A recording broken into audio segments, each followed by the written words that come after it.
rebuilt and opened like you promised me it would be when we were here in April, and it still isn't as we sit here in December. Yes, thank you.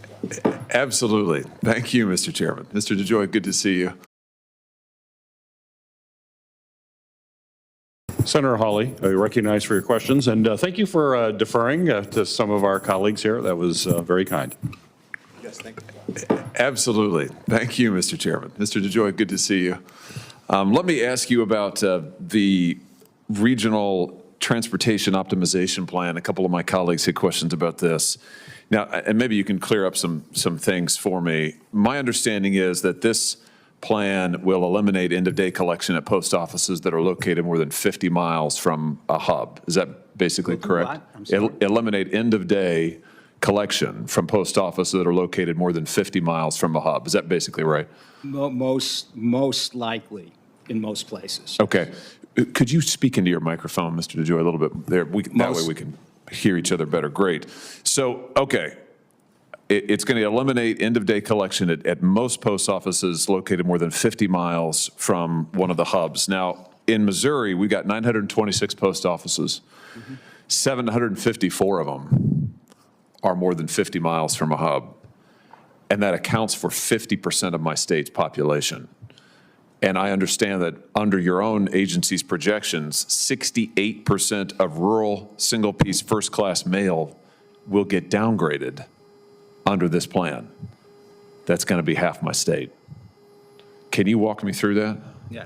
So I would have to look at what we're saying in terms of local cancellation, because I think in Missouri we decided to keep another local cancellation plan, but it'll be one or two plans. So to some certain extent, you're right that there's a bunch of offices that are outside the that would get the what we say is the +1 day, where we would send a truck out when we deliver mail and take it back, which is an obvious cure for an inefficient process. We will then accelerate within the reach of the plant that it goes to. We will accelerate through the system, so we'll pick up time there, and across the country we'll pick up time because we will deploy operating practices that get us on the road about 4 hours earlier, right? So that's going to get us further.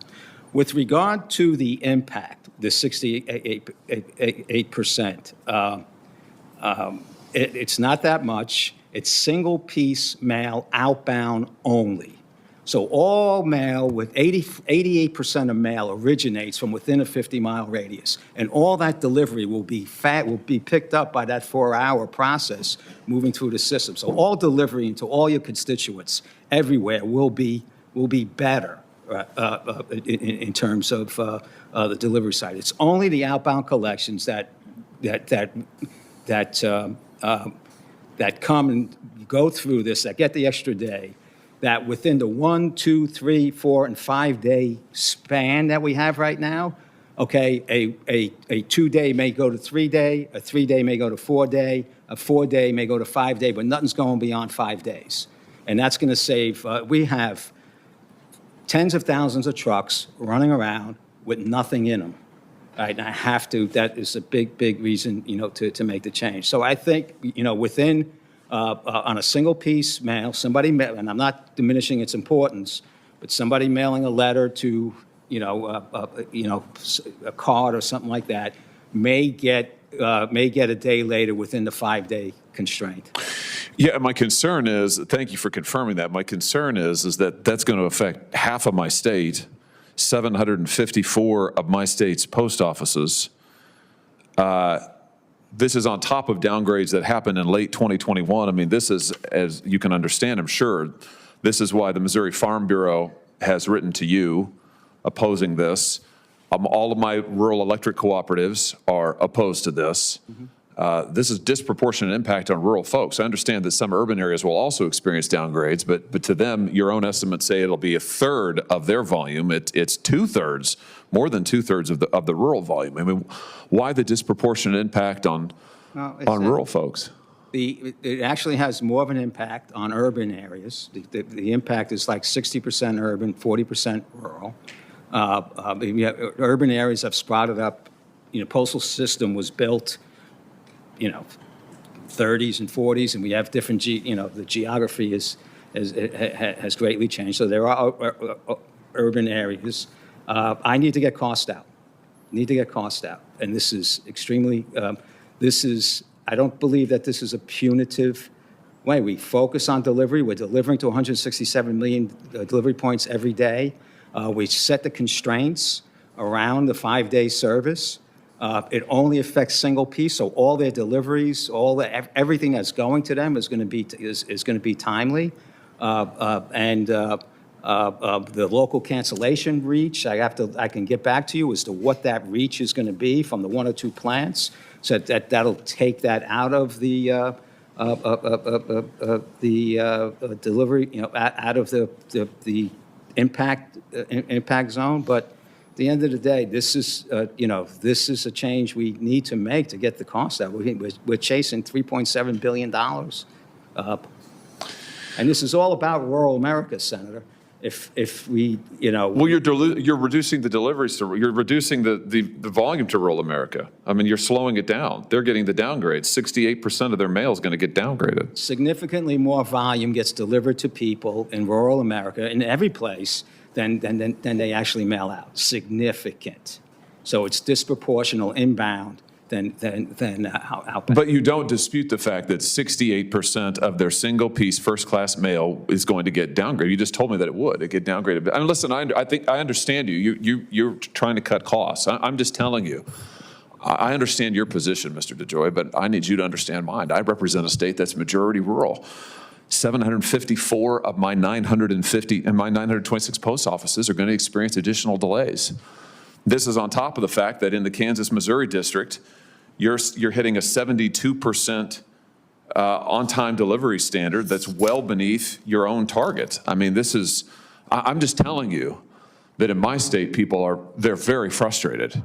And when you have, the Farm Bureau represents 157,000 Missouri farm families, and they look at your plan and they say, what in the world? We're going to get the shaft here, just to be honest with you. I'm just telling you the facts. This is how, in my state, this is how it seems. So I think the alternatives are that we get some significant government funding, because we were going to run out of cash when I got here. We're going to run out of cash. I think we've worked very, very hard to find a way. You see, I try and do one single move in efficiency, and there is no enjoyable answer for anybody here. We think this is a way that continues to get good, reliable. So it is a change. It is a change that should have been made 20 years ago, right? So there's a big, heavy lift here because nothing's been done for 20 years. And, the impacts are not unfelt. I understand that. It's scary to many people. I understand that too. But I think, we have made a determination that which is what our role is, to try and define and evolve as to what the service is. And we are looking at improving inbound service significantly, keeping costs affordable, keeping the Postal Service alive. Yes, there will be an impact on some collection, single-piece mail. You've asked the Postal Regulatory Commission, I think, for an advisory opinion on this. If they issue a negative opinion, will you stop moving forward with the implementation of this plan? So we will evaluate their everything that they say and take it, seriously and make adjustments. They had their testimony yesterday. We had our testimony yesterday. They started with negative connotations on the plan, which makes me question their understanding of what the condition that we're in and the things we need to do. But we will take, like every input that we get, we take it, we'll take it seriously and make adjustments. But I think there's an overwhelming propensity for us to move forward, and we should expect that. Well, I want you to know, and I want you to expect that I hate this plan, and I'm going to do everything I can to kill it. I'm going to try to protect every delivery to the state of Missouri, to my rural areas. And I just want you to know, so that we're on the same page, I want you to know I'm going to go to the mat on this, and I'm going to work with everybody I can across this dais to protect delivery to rural America. And if I have to go down with the ship, I'll go down with the ship, but I'm going to do everything I can to kill it. Yeah, you won't go down with the ship. If you're successful, the Postal Service will go down. No, if I'm successful, rural America will get its mail delivered on time, which it's currently not, and urban areas will get their mail delivered on time, which is currently not. gonna And we just, who's paying for it? The taxpayers who've been paying for it all along. Paid We for just in anything. 2021 gave you a bill that you wanted, Mr. DeJoy, that reduced your liabilities by tens of billions of dollars. And listen, I've been nice to you up until now. But frankly, I'm a little tired of this. We have waited and we have waited and we have waited for better delivery. I have written you letters like I can't count, talking about the delivery in the Kansas City area, which is appalling, talking about the delivery to rural area. We've got the Bering Post Office, which has been completely decimated for 2 solid years, that has now been rebuilt by a private party, that your agency still has not cleared and opened. And yeah, I'm not happy about it. And I've been nice to you today and up until now, but you've exhausted my patience on this. And I just want you to know it, because I represent a state whose patience is exhausted. So there, I've leveled with you now. I think we understand each other.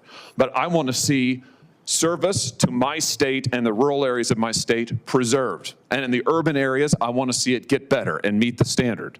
And I want the Bering Post Office rebuilt and opened like you promised me it would be when we were here in April, and it still isn't as we sit here in December.